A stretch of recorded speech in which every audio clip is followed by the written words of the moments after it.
enfin, qui vient de dresser un bilan positif des vacances d'hiver, de ces vacances d'hiver 2025, en insistant sur la bonne fréquentation, le bon taux d'enneigement, et puis la clientèle, l'existence d'une clientèle internationale qui, semble-t-il, est toujours au rendez-vous.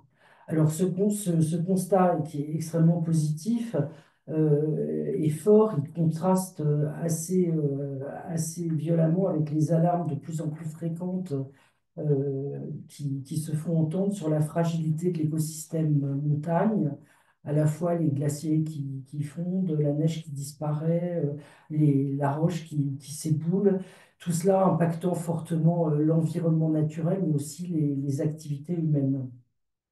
Alors pourtant, enfin, on peut estimer que c'est une problématique extrêmement complexe avec des bouleversements qui sont visibles et qui nous concernent tous, à la fois les habitants de la montagne, bien sûr, les professionnels de la montagne, mais aussi les touristes d'un jour ou les urbains en vacances, mais aussi nous tous en tant que citoyens. Alors, c'est pour ça, c'est la raison pour laquelle ça nous a paru extrêmement intéressant et important de porter notre attention ce soir sur ces transformations aux avant-postes desquels se trouve la montagne à la fois écosystème naturel, euh, économie et modèle de développement, avec les questions bien sûr de visibilité, de viabilité et d'habitabilité qui se pose désormais avec force. Alors, c'est une problématique complexe qui peut susciter, on le sait tous, des avis très clivants. Et on a souhaité que, fidèle à notre ADN de débat et d'ouverture, que ce soit les arts et métiers ou Sciences Po, ou encore les ponts, on a souhaité croiser les points de vue et en invitant des personnalités engagées mais soucieuses du débat. On a voulu aussi, avec David et Valérie, ouvrir des perspectives, donner à voir les différentes logiques qui sont à l'œuvre derrière ces transformations et identifier ensemble les voies possibles pour continuer à vivre et à jouir de la montagne sans la dégrader. Voilà, c'était un petit peu long, mais, mais c'était une introduction qu'on estimait utile. Et je vais laisser la parole maintenant à Gérard Capelli des Arts et Métiers, qui va vous dire un petit mot de bienvenue. Et je vais le faire avec le ratio classique entre ce qu'on peut dire aux arts et métiers et ce qu'on peut dire à Sciences Po. Donc, je vais le dire très rapidement, Anne-Béatrice. Et d'abord, pour remercier bien sûr Sciences Po de nous avoir associés à cette conférence et remercier en particulier Anne-Béatrice, ici présente. Le groupe que j'anime aux arts et métiers, on l'a titré GT21, c'est le groupe de durabilité RSE. Et nous organisons régulièrement des conférences, parfois en distanciel et souvent en présentiel, à la Maison des Arts et Métiers, à Iéna. Et les thèmes sont en fait les thèmes qui touchent les entreprises dites responsables. Et nous avons un cycle en cours depuis décembre sur la transformation des modèles d'affaires. Je pense qu'on va en parler ce soir également. Et transformation sous trois angles de vue. Celui bien sûr de l'environnement et de la RSE, celui plus classique de l'organisation et du management, et enfin celui qui donnera une conférence le 28 avril prochain, qui est l'angle du levier numérique. L'inscription au groupe professionnel est gratuite. Profitez-en, nous vous donnerons avec le replay l'adresse de connexion pour que vous receviez les invitations des arts et métiers. Je rends la parole à Anne-Béatrice ou peut-être directement à nos invités, Valérie Paulier. Bonjour, merci. Merci pour l'invitation. Merci David. Quant à Béatrice, aussi cette conf et cette discussion, j'ai tout de suite dit oui. Et il faut qu'il y ait des gens. Donc Valérie Paulier. Ça fait dire non. C'est pas une obligation. Valérie Pommier, je viens d'Annecy, je suis née à Annecy, j'ai 56 ans. Je viens du domaine privé, j'ai fait une école de commerce, j'étais dans les investissements lourds en montagne à la fin de carrière.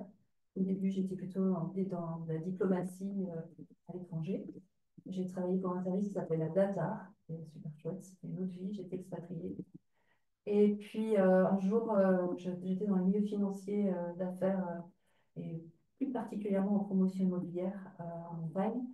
Et j'ai assisté à une conférence où j'ai entendu très fortement le climat, effondrement et tout ce dont on va évoquer aujourd'hui. Et en fait, depuis ce jour de 2016, je me demande ce que je dois faire de ce que je sais.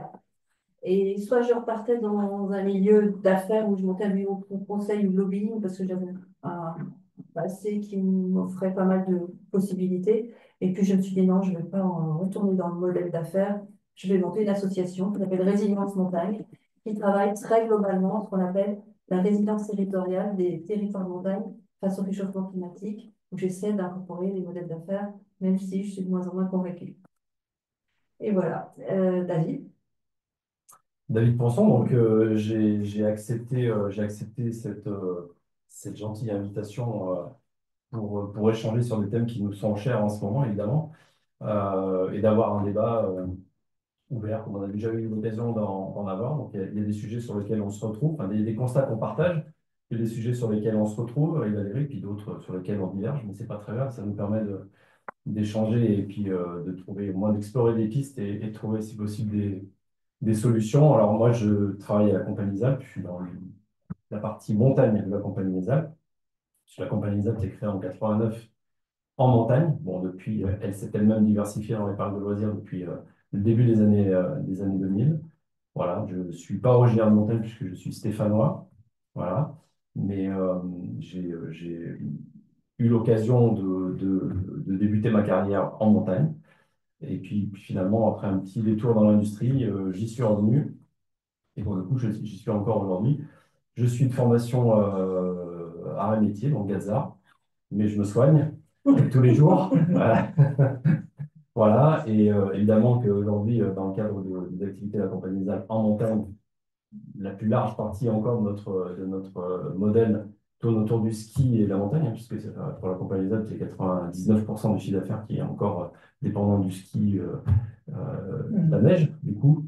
Mais évidemment que tous les sujets en lien avec le réchauffement climatique et les changements de modèle nous intéressent, puisqu'on essaie de se projeter devant, à quelques années, quelques décennies. Si on a la chance d'exploiter des sites qui sont peut-être un petit peu moins touchés aujourd'hui, encore que par les effets de réchauffement climatique. Ce n'est pas que un sujet de glace qui fond ou de neige en moins grande quantité. C'est tout un tas d'autres événements qu'on doit gérer, qui nous amener à évoluer. Donc voilà, c'est extrêmement passionnant, ça prend beaucoup de temps. Et on essaie de partager cette expérience avec le plus grand nombre et puis de se nourrir de toutes les expériences, parce que en toute humilité, on n'a pas forcément les réponses à toutes les questions. Et le fait d'en partager de manière assez large, sans préjugés, sans idées préconçues, me permet moi de m'alimenter de ces points, de défendre mon point de vue à moi, de l'étayer à d'autres, et puis d'essayer de trouver des solutions pour avancer. Donc voilà, donc, c'est avec plaisir que je suis là aujourd'hui avec vous. Merci, merci beaucoup à tous les deux. Je voulais juste vous préciser avant de continuer que vous avez la possibilité de poser des questions dans le chat. Je vous invite à le faire dès le début de notre conférence. Et ensuite, Marine Dantroche, qui est présente à nos côtés, se fera le porte-voix de vos questions. Une fois qu'on aura terminé les interventions, on pourra débattre des questions que vous aurez posées. Voilà, et éventuellement, vous passez la parole également. Mais n'hésitez pas à le faire au fil de l'eau. Ça sera plus facile à gérer pour nous. Voilà, je vous en remercie. Alors, je vous propose, si vous en êtes d'accord, tous les deux, de commencer par un peu poser le cadre et voir comment s'exprime, dans quels termes se pose la problématique du réchauffement climatique en montagne. Où est-ce qu'on en est sur le plan climat et biodiversité? Quelle est la situation actuelle et également quels sont les principaux risques qu'on peut identifier? Alors, je vous pose la question à tous les deux. Sentez-vous libre? C'est vraiment un débat pas très organisé à dessein. Voilà. Si, bon, je pense qu'on a le même constat. David m'avait gentiment invité à un CDA débrief où il avait lui-même posé le constat qu'on retrouve un peu partout. Moi, je m'aligne beaucoup sur les données de l'Office fédéral météo de Suisse, qui pour moi sont assez justes. Ils sont souvent repris par Valérie Masson-Delmotte. Donc, on observe un réchauffement observé en montagne. Le réchauffement observé en montagne est déjà de plus 2,5 en Suisse et en montagne. On sait que le réchauffement est 2 fois plus rapide en montagne que dans l'hémisphère nord. On observe moins de jours de froid, plus de vagues de chaleur, un isotherme de 0 degré qui remonte en altitude. L'isodegré, c'est une barre fictive où on peut dire qu'au-dessus de 0 degré, on a une température négative et en dessous, on aurait une température positive. Donc, on observe que 0 degré monte, par exemple. L'été dernier, on a observé un 0 degré au-dessus de 5000 mètres au-dessus du Mont Blanc, qui à chaque fois fait un petit peu peur. On a du coup le pergélisol qui se réchauffe et se dégrade. Le pergélisol, qui est parfois appelé permafrost, c'est la partie gelée en permanence dans les montagnes. Si on dit, pour vulgariser, c'est le ciment des montagnes. Donc quand ce pergélisol fond, alors la montagne s'écroule. Le ciment ne fait plus office de ciment ou une montagne moins solide. Tu m'arrêtes si tu as des... Oui. Non, je rebondirai. Oui. On a un nombre de jours de neige qui diminue. On a un cycle de l'eau qui s'intensifie. On s'aperçoit que les pluies sont de plus en plus extrêmes, plus fréquentes, et encore pas tout le temps. On n'arrive plus trop à voir, mais on s'aperçoit que les cycles de l'eau sont complètement modifiés en montagne et en vallée alpine. Et je tiens juste à dire, quand on parle de montagne, moi je ne sais jamais où est la frontière de la montagne. C'est un petit en aparté. Quand on est à Annecy, les gens des Aravis ou de Valto nous disent vous êtes en vallée. Quand on est à Paris, les Annéciens sont plutôt au milieu de nulle part. Moi, j'habitais Hong Kong, on était en haute montagne. J'exagère presque, mais c'est ça. Donc en fait, moi, je parle de bassin versant et de bassin de vie globalement, et j'inclus toutes les vallées alpines, dont Annecy, dans les problématiques de montagne. Alors, on n'a pas de problème de pergélisol à Annecy, mais on a les problèmes des montagnards aussi. On a les glaciers qui reculent, donc là on le voit carrément. Et puis en résumé, on peut dire que il y a énormément de facteurs qui sont générateurs d'impact en montagne. Euh, on retrouve tout ça dans ces notes et on s'aperçoit que ces bouleversements ont des répercussions énormes sur les habitats, sur les écosystèmes, sur la biodiversité, sur les habitants qui y vivent, l'agriculture, les usines hydroélectriques, l'industrie qui est en bas, les domaines skiables et tout ce qui compose un territoire de montagne dans sa globalité. Et on peut dire que toutes les régions de montagne sont affectées par les conséquences du réchauffement climatique. Ça, c'est juste côté factuel.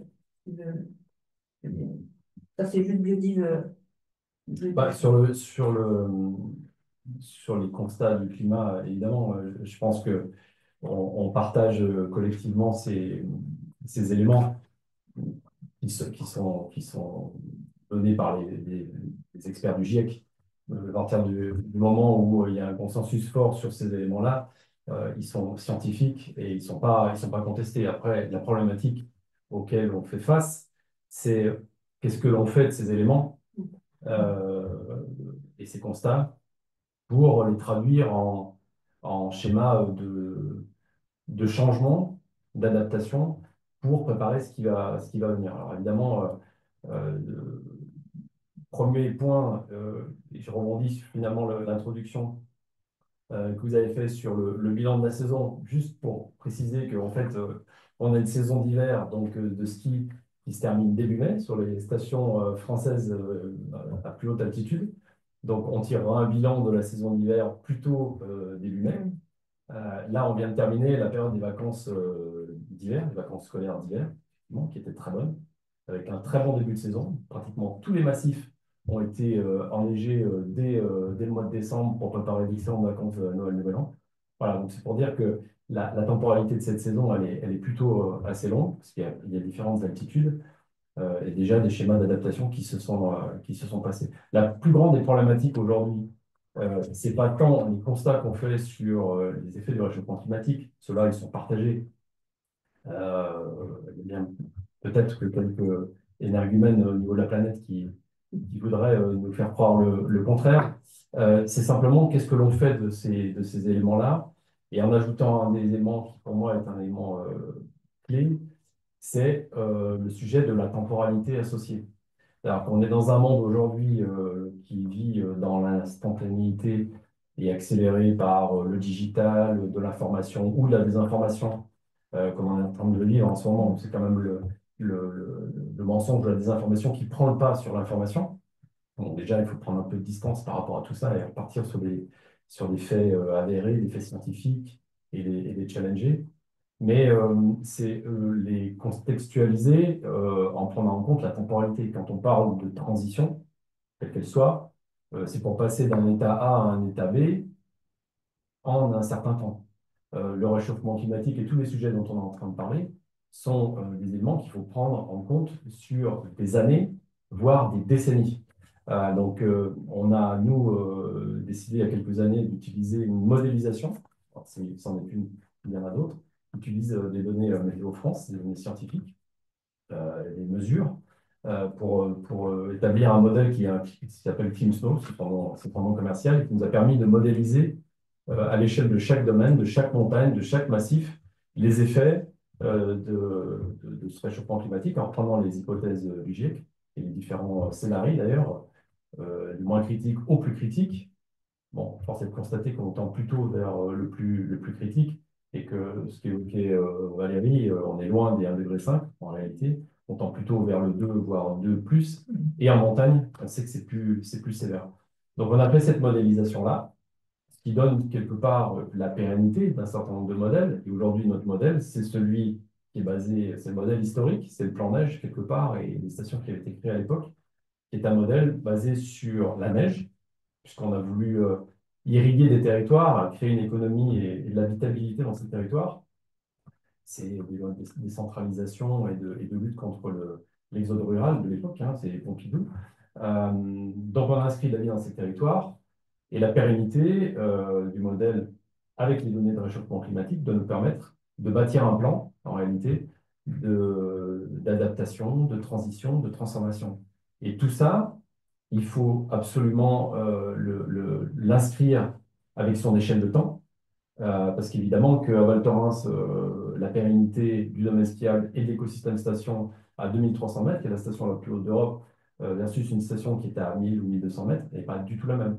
Donc si on ne prend pas en compte la notion de transition adossée au sujet de temporalité, on raconte vite beaucoup de bêtises euh, sur ce qui peut se passer en montagne. Donc aujourd'hui, ce qui nous importe, c'est effectivement d'utiliser ces données scientifiques, de s'y approprier, de faire des modélisations et d'essayer de trouver un chemin, un plan de transformation territoire par territoire, parce qu'évidemment, ils ne se ressemblent pas, euh, et préparer les quelques décennies qui nous font face.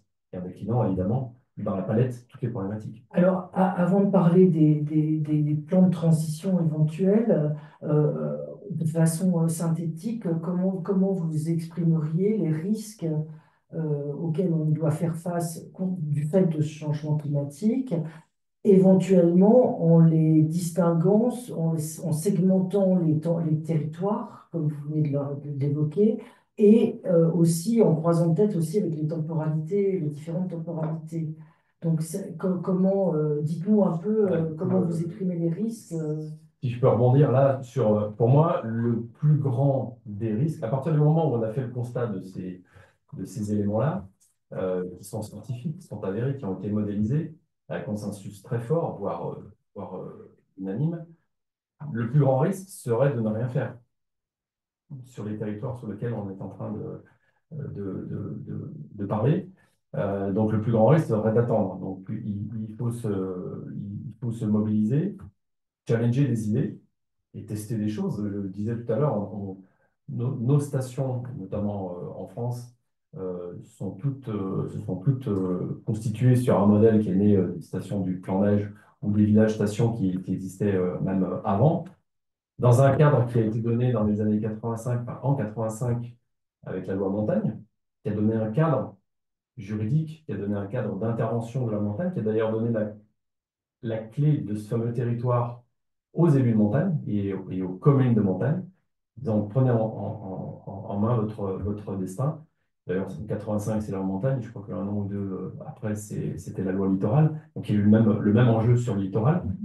Et aujourd'hui, d'ailleurs, ces deux territoires, quelque part, ont un challenge par rapport aux effets du réchauffement climatique. Donc, ce cadre était donné avec un certain nombre de composantes, mais le modèle qui a été déterminé à l'époque, avec la notion de service public sur lequel on est adossé, est un monomodèle économique qui est basé sur le ski. Donc aujourd'hui, c'est celui sur lequel on est encore majoritairement adossé. Et tous les enjeux pour aujourd'hui et pour demain, c'est de trouver des voies de diversification, même si j'aime pas trop ce terme parce que pour moi, il est beaucoup trop tarte à la crème ou généraliste, mais de challenger d'autres modèles pour travailler l'habitabilité de ces territoires, parce que c'est ce qu'on a voulu faire au tout début.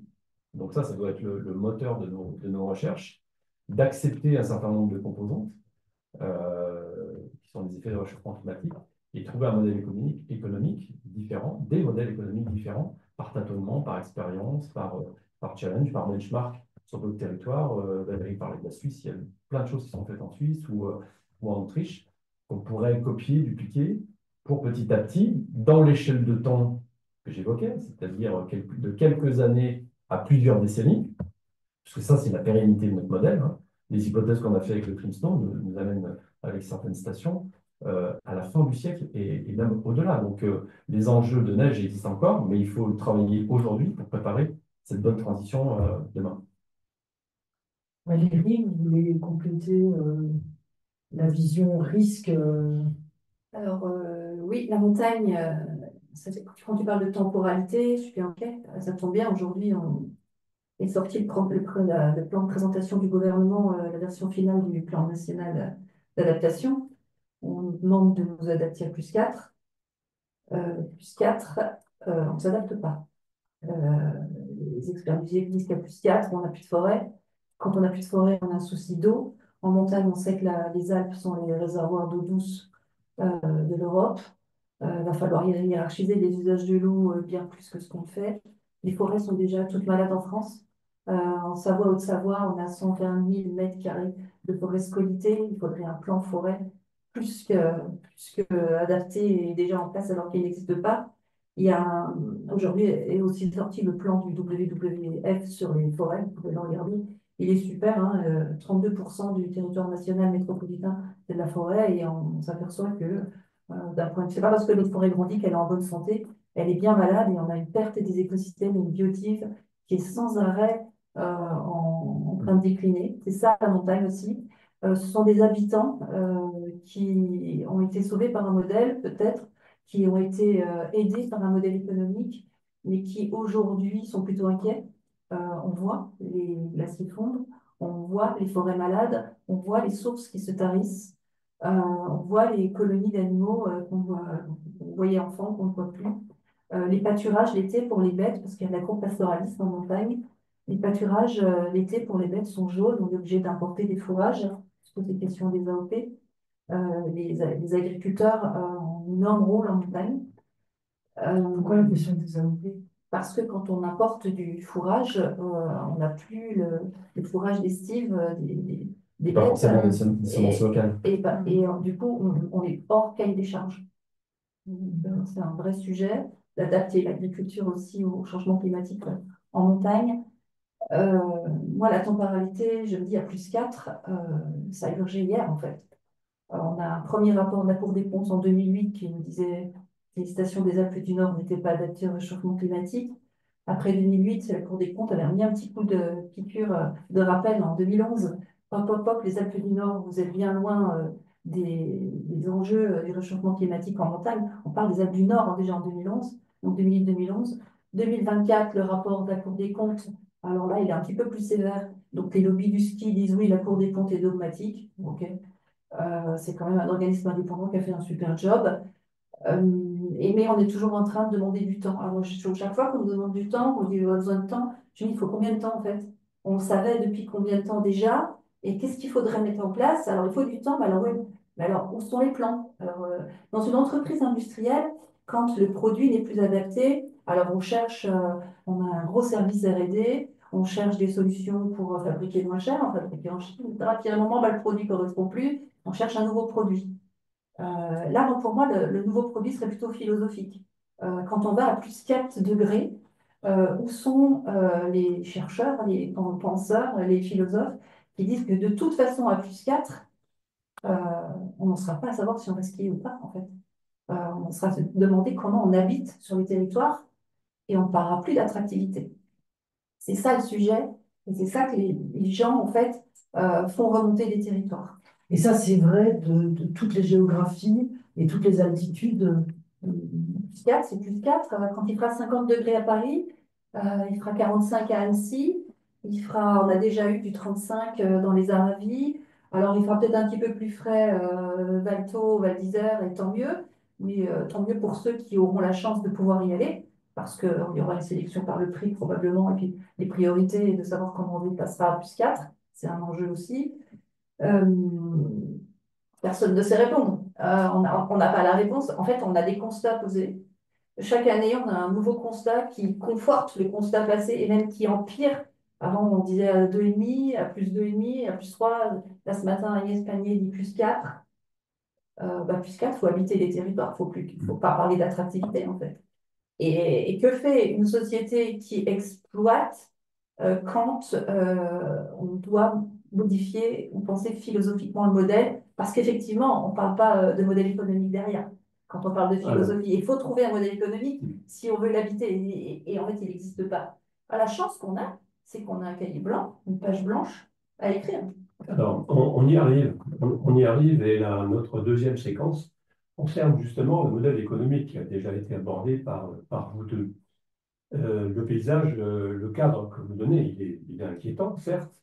Je vais d'abord me tourner vers David, qui est dans une société importante, la compagnie des Alpes est le leader, je crois, européen des remontées mécaniques, hein, c'est ça? Arrête-moi si je me trompe. Non, non, c'est ça. Et tu y es donc dans un poste très concret, très opérationnel. Et ce qui serait intéressant, c'est d'avoir votre point de vue, à chacun, chacune, sur quelques aspects du futur modèle économique. Qu'est-ce qui va se passer avec peut-être, David, quelques chiffres sur ce que ça représente aujourd'hui? On a évoqué des risques. L'entreprise gère des risques, mais aussi des opportunités. Est-ce qu'on pourrait avoir, sans faire la fresque globale, quelques points et votre point de vue sur ce futur éventuel modèle économique? Je vais juste pour faire la transition et répondre à la question, le sujet du réchauffement climatique, il nous concerne tous, et quelle que soit l'activité, les activités, quels que soient les territoires où on vit, quels que soient les pays. Donc le sujet, c'est qu'on a une quantité de CO2 en circulation, notamment dans l'atmosphère, qui est trop importante, et on a un sujet enfin, de captation finalement de ce carbone. Donc, un des points, c'est de diminuer ses émissions. Voilà, donc ça, c'est un travail auquel on s'attelle tous les jours, c'est réduire nos émissions.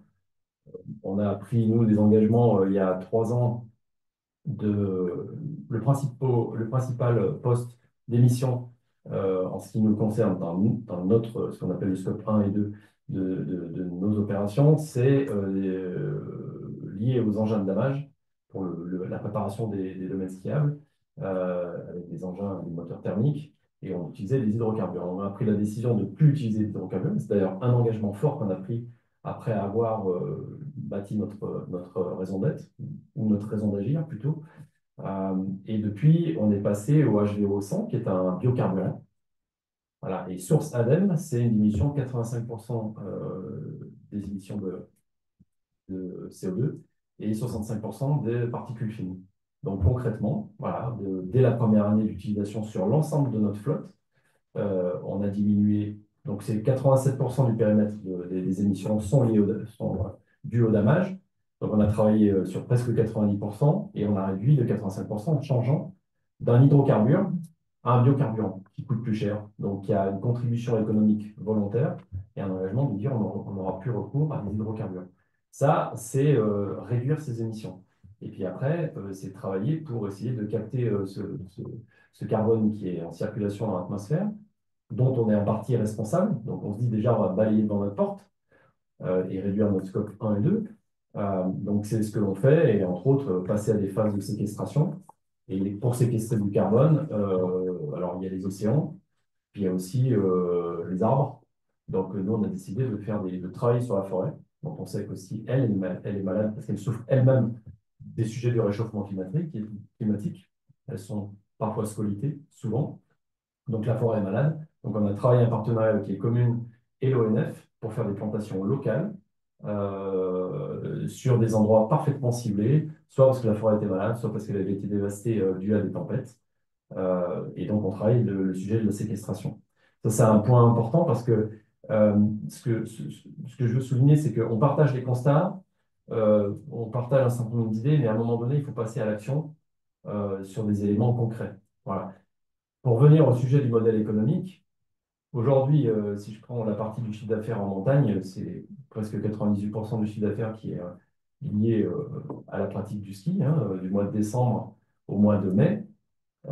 Mais par contre, on a des activités qu'on essaie de développer l'été, parce qu'effectivement, la montagne a tout à gagner à être aussi visitée et pratiquée l'été. Il y en a qui le font, mais ça ne se sait pas encore suffisamment. Donc, on a une partie d'exploitation estivale et on essaye d'utiliser justement ces fameuses remontées mécaniques qui permettent de prendre l'altitude et d'aller découvrir des panoramas particulièrement remarquables, les pratiquer en randonneur, les pratiquer en famille, du vélo, tout un tas d'activités, de l'escalade, enfin, peu importe, et de développer aussi d'autres activités. Et pour exemple, de la démarche d'apprentissage dans laquelle on est pour essayer de petit à petit se désensibiliser notre modèle qui était 100% calé sur le ski et la neige. On a fait une acquisition sur des écoles d'activité outdoor il y a 3 ans pour apprendre d'autres activités pratiquées en montagne, mais pas que, qui nous permettent des apprentissages et de voir comment petit à petit, chaque année, on peut désensibiliser notre modèle du modèle historique basé essentiellement sur le ski, sur d'autres activités pratiquées en montagne, avec évidemment les mêmes problématiques que sont l'impact de notre activité. Donc maintenant, on le modélise systématiquement pour voir en quoi il est contributif, voire en impact net, il diminuerait cette empreinte carbone. Et évidemment, le sujet prépondérant qui est le fameux scope 3 et qui est essentiellement d'ailleurs l'empreinte carbone laissée par les clients qui viennent pratiquer nos activités en montagne, que ce soit l'été, l'hiver ou toutes les saisons. Et ça, c'est notre principale préoccupation. Donc en fait, pour agir sur le scope 3, il faudrait que toutes les entreprises et tout le monde travaille sur son scope 1 et 2, on est forcément à un moment donné le scope 3 d'une tierce partie. Voilà. Et ça demande une mobilisation de tous.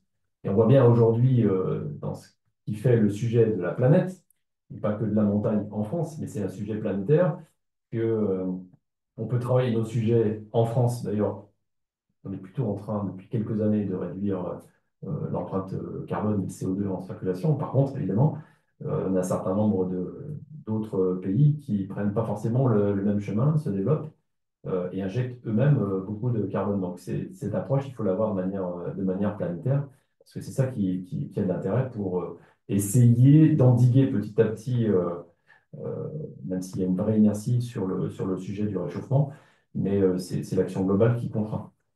Merci David. J'ai perçu une réaction de Valérie. Vous avez C'est fondé, normal, c'est normal.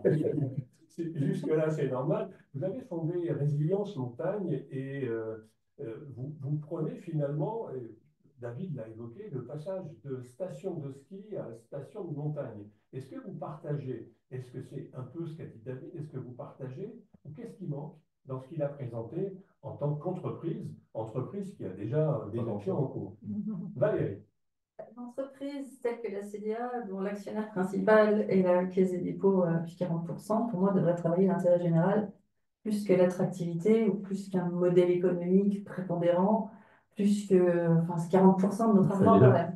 Enfin, c'est quand même 40% de l'épargne des gens, sachant que moins de 10% des Français peuvent aller au ski. Je ne suis pas bien sûre que les gens savent un petit peu où passe leur argent. Enfin, moi, je ne suis pas très contente quand je sais que mon argent va dans ce modèle-là. Alors, ça tombe bien, je n'ai pas beaucoup d'argent depuis que j'ai une association. Mais c'est quand même un sujet. Alors oui, le scope 3 est le vrai sujet. Mais quand on exploite des domaines skiables dont le prix de l'immobilier est si élevé, on ne peut qu'attirer une clientèle internationale qui vient de manière hyper carbonée. Quand à Val d'Isère, tu es à plus de 20 000 € du mètre carré, donc tu as des rentabilités à faire sur un prix au mètre carré très très cher. Il y a bien longtemps qu'on a perdu la clientèle de proximité qui pourrait venir de manière un peu plus propre. Val Thorens, pareil, enfin tous les domaines à peu près. Je pense que tous les domaines que vous exploitez, peut-être moins le chiffre, ça moins et les grands massifs, mais globalement, moi je me pose la question de comment revenir en arrière pour avoir un scope 3 qui serait plus agréable pour tout le monde, sachant que les prix de l'immobilier continuent à monter, sachant qu'on continue à construire en montagne et que les prix continuent à augmenter. Donc, on aggrave le phénomène d'aller chercher une clientèle lointaine. Parce que quand même, on est dans un modèle de ski qui est en déclin. Euh, on vend, globalement, c'est difficile de vendre autant de journées skieurs qu'avant. Si on a moins de journées skieurs, il est compensé par le panier moyen qui est plus élevé d'une clientèle qui vient plus loin, avec plus d'argent et qui dépense plus. Moi, j'habite pas très loin de l'aéroport de Bourget-du-Lac. On n'avait pas autant d'avions le week-end. J'ai compté un avion toutes les 7 minutes qui atterrit en février pour monter à Parenthèse. Alors oui, hollandais, anglais, beaucoup d'anglais, toute cette clientèle qu'on a perdue en France. Mais tant que les prix de l'immobilier, même du neuf à construire, sont si élevés, on ne peut pas prétendre réduire son score 3. C'est pas possible. En fait, quand on a mal, on va soigner la racine. La racine, c'est plus construire. Puisque en construisant toujours des logements neufs, on aggrave les problématiques. Quand on choisit une clientèle, enfin, on ne la choisit pas, du coup, on est obligé d'aller chercher cette clientèle à l'international pour remplir autant de logements. On a plus de 3 600 000 logements, 3 600 000 lits en montagne. C'est une clientèle qui est exigeante, il faut du ski au pied à ce prix-là. Et je comprends, donc les communes et les collectivités amènent les réseaux d'enneigement et tout ce qu'il faut. Quelquefois, il faut agrandir des aéroports, il faut des services élevés dans les stations, donc on perd des habitants. Plus on construit de lits touristiques en montagne, plus on perd des habitants à l'année. Donc, Ce serait quoi donc revenir en arrière et puis, ben, en arrière, déjà, quand on devrait déjà cesser d'aggraver le problème, quand on cesse d'aggraver le problème, on cesse de construire des lits. On a assez de lits touristiques. Les stations qui aujourd'hui sont sous CDA, il y en a quelques-unes qui sont en difficulté, sont plutôt pas des vraies stations, sont des stades de neige, des petites remontées. Enfin, il y a quelques stations qui sont en difficulté.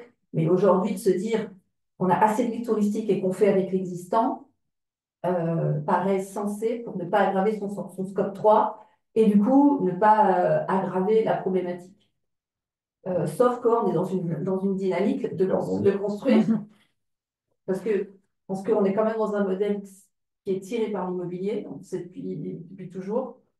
C'est encore le cas aujourd'hui, et c'est hyper dommage, parce qu'en fait, quand on parle d'économie de ruissellement du ski, je me dis, s'il y avait un réel ruissellement, alors on arriverait à garder les habitants sur le territoire, et c'est pas le cas. Après, il n'y a pas de modèle économique, mais si on cessait d'aggraver le problème, et ça passe par l'immobilier, au moins, on agit sur la globalité et peut-être qu'on n'est pas d'accord. En tous les cas, juste avant le rebond de David, pour revenir sur la question, comment on passe d'une station de ski à une station de montagne, en quelques mots, et puis on écoute David sur la réaction qu'il a envie d'avoir. Bah, ça dépend du territoire.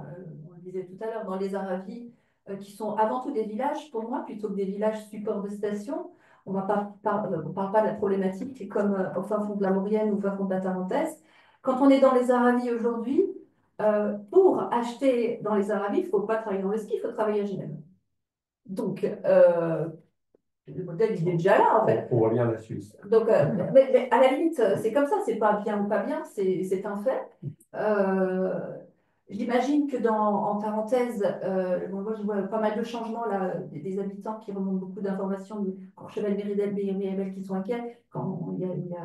La semaine dernière, j'étais à Courchevel au Prat, on a déjà plus de neige au Prat fin février. Enfin, ça interpelle quand même. Alors, ce qui est visible, c'est la neige, mais c'est pas le plus grave dans l'histoire. Ça va être les émissions qui font, de toute façon, Et là, qui vont un impact. vous rejoignez Donc, David. alors, l'idée, c'est pas de comment, pour moi, je pose pas la question comme ça, comment est-ce qu'on devient une station de ski ou une station de montagne. C'est comment on habite les territoires, comment on parle habitabilité plutôt qu'attractivité parce Ok. que je me base sur des constats à +4 où pour moi ça urge plus que urge, mais depuis longtemps. D'accord. C'est clair. Et donc, le rebond. Non, pour arriver sur le sujet de l'immobilier, bon, évidemment, des points que je partage et d'autres moins. Le sujet, on parlait tout à l'heure de quels seraient les plus grands risques. En fait, si on fait un petit peu l'histoire, je reviens au plan neige. Les plans neige, ils ont été déclenchés à une époque, des années 65 jusqu'à 77. Le discours de la Louise, le président Giscard d'Estaing, qui avait mis fin au développement des stations en montagne. C'était un plan justement qui se voulait de lutter contre les réseaux ruraux, justement instruire une économie en montagne et une habitabilité en montagne, une économie en montagne. Donc c'est une période où bon nombre de stations se sont créées, plus d'une vingtaine de stations se sont créées, ex nihilo, évidemment avec énormément d'immobilier qui a été construit à cette époque et de lits touristiques qui produisent des unités touristiques. Et dans un modèle immobilier de l'époque, avec des ratios au mètre carré qui sont plus du tout ceux d'aujourd'hui.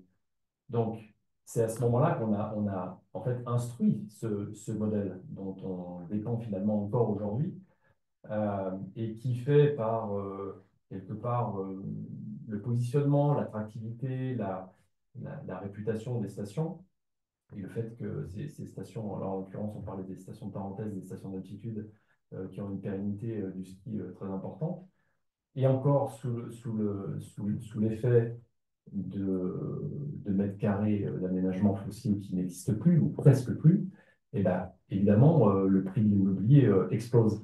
Et ce faisant, à un moment donné, et ça c'est ce que la loi montagne de 85 voulait, c'est-à-dire confier aux élus du territoire les clés de leur territoire pour faire leur propre développement ou ceux du littoral, et avoir un cadre juridique et un cadre dans lequel intervenir pour piloter cette économie, bah, sous l'effet de la hausse des prix de l'immobilier qui atteignent des sommets aujourd'hui, évidemment, mais enfin, comme on pourrait le donner à Paris ou à Londres ou ailleurs, fait que ces mêmes élus ont une problématique aujourd'hui d'intervention dans les sujets de l'immobilier, parce qu'il y a presque plus de foncier pour bâtir des projets nouveaux.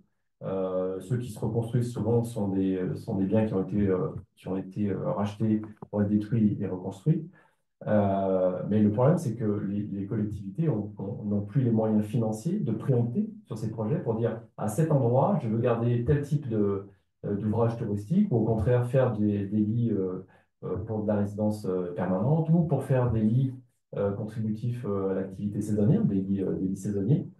Et sous l'impulsion de ce prix, en fait, il se trouve en fait un peu démuni et il n'existe aucune loi aujourd'hui de préemption foncière qui permet à ces élus de montagne, quelque part on pourrait dire la même chose du littoral, d'intervenir proactivement.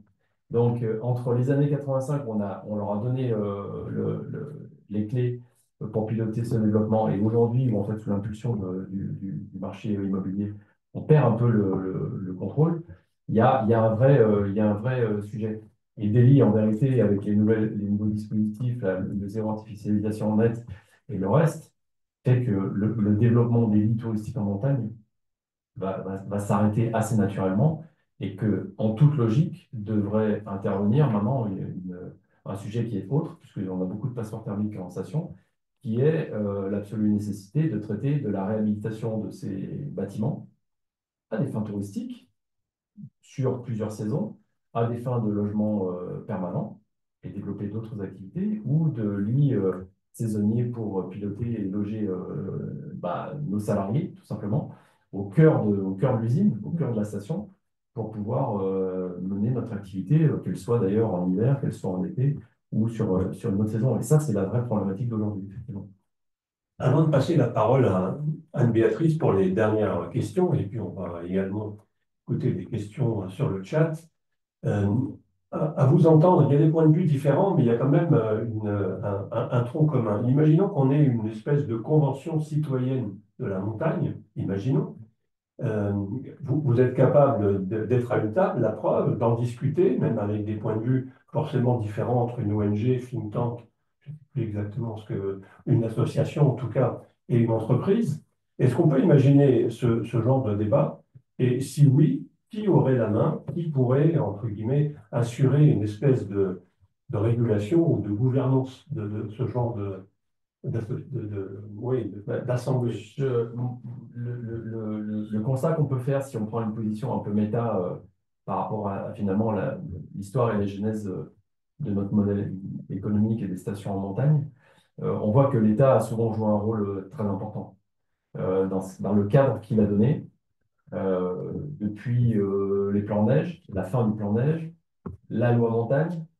Il y a eu une loi montagne numéro 1 en 85, il y a eu une loi montagne numéro 2 en 2016, qui est venue compléter évidemment le dispositif de la première loi montagne avec les éléments qui étaient en discussion à ce moment-là. Et le volet, c'est d'ailleurs à ce moment qu'on a commencé à injecter des nouveaux ingrédients comme le développement durable, même si le modèle est imparfait parce qu'il aurait mérité d'être creusé encore plus que ça, mais elle a été fait dans un temps assez record pour pouvoir mettre en place un certain nombre d'outils, d'ailleurs, que l'État est là, et l'État a injecté aussi de l'argent et du savoir-faire, de l'ingénierie, pour accompagner les opérateurs, les stations, les élus en montagne. Le bilan est mitigé, il faudra aller plus loin. Et moi, je me dis que si on doit rentrer dans une nouvelle phase proactive, enfin, en tout cas encore plus active, peut-être qu'il faut passer par une forme, peut-être une loi montagne numéro 3 qui intégrerait des nouveaux éléments sur la prise en compte effectivement qu'elle est aussi sur une partie des constats et des rapports de la Chambre régionale des comptes, au fur de la Cour des comptes, qui a quand même donné un certain nombre d'éléments, certaines aberrations, certaines erreurs d'interprétation, ça c'est très clair. Mais on pourrait injecter ça dans le modèle, on pourrait donner des éléments de prise en compte du vivant, de la biodiversité, qui n'existe nulle part aujourd'hui, nulle part, et donner un nouveau cadre, une loi montagne 3, qui serait pilotée par l'État, qui donnerait un nouveau cadre juridique et technique dans lequel on pourrait intervenir. En tout cas, moi, s'il devait y avoir un débat autour de ces sujets, je verrais bien se concrétiser sous cette forme-là. Les habitants demandent depuis pas mal d'années des moratoires par territoire. Euh, Parce que discuter avant d'avoir une crise ou des recours juridiques qui font plaisir à personne, comme il s'est passé à la Clusa, qui mettent le feu sur un territoire, personne ne le souhaite. Ni des associations, ni des habitants, ni des élus, ni des exploitants. C'est terrible quand on en arrive là. Mais ça veut dire qu'il n'y a pas eu de concertation préalable, ou ça veut dire que la concertation n'a pas été suffisante, ou ça veut dire qu'elle a eu lieu, mais qu'elle a été menée par les promoteurs des projets eux-mêmes, qui sont partie prenante. Euh, Avoir des moratoires par territoire, c'est ce qui s'est passé avec Clusa, avoir des moratoires par territoire, une concertation, avec de la médiation neutre, où on parle réellement intérêt général, où autour de la table, il y a ni le SF, ni l'association des maires de montagne, ni le syndicat des moniteurs, ni l'exploitant des remontées mécaniques, ni la S. Ça fait, il n'y a pas y avoir grand monde autour de la table, hein, Mais ouais. si je peux me permettre. En fait, il faut absolument, s'il y a tout le monde, il faut absolument qu'il y ait une médiation neutre qui aujourd'hui recentre le débat. L'État peut jouer ce rôle. Bah, l'État aujourd'hui, ça existe avec les enquêtes publiques. Quand il y a un nouveau projet d'une enquête publique qui est organisée par l'État, on s'aperçoit aujourd'hui que les enquêtes publiques, mais c'est 80% de non, on passe quand même, on se dit c'est un avis, mais bon, on y va. Une mission régionale d'autorité environnementale qui peut émettre des warnings, des points d'attention. On peut dire, allez, on y va à la compensation, on va construire une zone unique par-ci par-là. En fait, il y a toujours moyen aujourd'hui de se dire, on y va. Et puis, ce qu'on aperçoit aujourd'hui, c'est que la loi est détournée. Il y a sans arrêt, là, ces temps-ci, le petit scandale de 23 ans de vol d'eau, parce qu'il faut la faire, la neige, et il faut beaucoup d'eau. Est-ce que c'est justifié ou non? Non, la loi, c'est la loi, en fait. Quand on va au recours, quand les associations vont au recours, ce n'est pas des recours militants. C'est juste parce que la loi n'est pas respectée. Alors oui, des moratoires par territoire, ce serait super. où on arriverait à mettre autour des tables finalement les acteurs qui composent ce territoire, mais surtout de la médiation neutre. Mais alors, qui est capable aujourd'hui de faire de la médiation neutre et qui travaille uniquement l'intérêt général et qui a la main dans aucun pot de confiture de l'immobilier, de l'agriculture, du moniteur? C'est hyper compliqué, mais dans l'idéal, dans un monde idéal, c'est peut-être bien ce qu'il faudrait faire par territoire. Au moins, on inclut les habitants dans les discussions, au moins les vraies questions, mais comme il y a eu avec la concertation, la convention citoyenne à plus grande échelle, par petit territoire. Et la montagne le mérite, et les habitants méritent. Parce que quand les bilans vont commencer à virer fort et que les exploitants ou les délégations de services publics sont prises par d'autres moins scrupuleux, parce que moi j'ai peur de ça, je me dis, il y a quand même des habitants sur les territoires, hein, et on n'aura plus que nos yeux pour Vous voir. parlez plus de territoire que finalement de l'État. De bassin de vie. David. De bassin de vie. Je te rends la main. On a déjà des réponses aux questions que tu avais envisagées, Anne-Béatrice. Donc, je te laisse conclure. Et Non, avant non, d'arriver au non, chat. il y a une partie 3. Non, non. Si on devait récapituler, ce qui, selon vous, quelles seraient selon vous les adaptations ou les transitions qui vous paraîtraient nécessaires de façon assez synthétique, qu'est-ce que vous répondriez? Les constats sont posés, on les connaît les solutions. Après, c'est juste comment est-ce qu'on les met en pratique. Quand on parle de réduire son scope, on n'a pas le choix que de réduire nos émissions, réduire le scope 3, on ne devrait plus capter des clientèles à l'étranger. Sauf que les prix font qu'on n'a pas le choix. Donc, en fait, pour moi, il faut attaquer le mal à la racine. Comment on fait? Alors, et si on parle d'une adaptation à plus 4, parce que c'est le sujet comme du jour, encore une fois, à plus 4, on va pas se demander où est-ce qu'on va skier et sur quel compte, hein. On va parler habitabilité des territoires, quoi. Comment est-ce qu'on repeuple des villages à l'année, avec quelle jauge d'habitants à l'année, sans dépendre d'une mono-activité du tourisme qui elle-même est corrélée à une mono-activité du ski. Dans n'importe quelle école de commerce, c'est hyper dangereux, mais là, c'est le cas, ça existe. Alors ça tient, parce qu'il y a aussi pas mal d'argent public, ça tient comme ci, comme ça tient, c'est encore bénéficiaire, tant mieux, mais c'est à la petite semaine, hein. Le moindre grain dans l'engrenage, on a vu le Covid, c'est hyper dangereux. Donc, quelle serait la jauge par territoire ou par bassin de vie pour essayer de recréer cette dynamique locale où tout le monde rêve, mais qui n'a pas vraiment de modèle économique? Mais au moins, on pourrait au moins en parler avec ces moratoires s'ils existaient. On doit se désaisonnaliser aujourd'hui, vu le danger de tout ce qui nous guette. Et puis, alors, je l'ai noté parce que je l'ai lu tout à l'heure, le, le dernier rapport de actuaries.org.uk, les règles de survie des banques et des assurances qui, depuis 150 ans, appliquent leur méthode au climat, nous disent que le scénario probable à plus 2, alors je passe les 2 milliards de morts, mais on aurait, puisqu'on parle d'économie, perte de 25% du PIB mondial. Oui, ça, oui. Et à plus 3, on a plus 50% du PIB mondial qui s'effondre. On va quand même là-dedans, quoi. Donc qu'on soit n'importe quelle entreprise aujourd'hui, ça qui nous pend au nez, avec des dégâts humains considérables et avec, alors si là c'est pas de la décroissance, je sais pas ce que c'est, et là pour le coup, elle ne sera pas travaillée, elle sera complètement subie.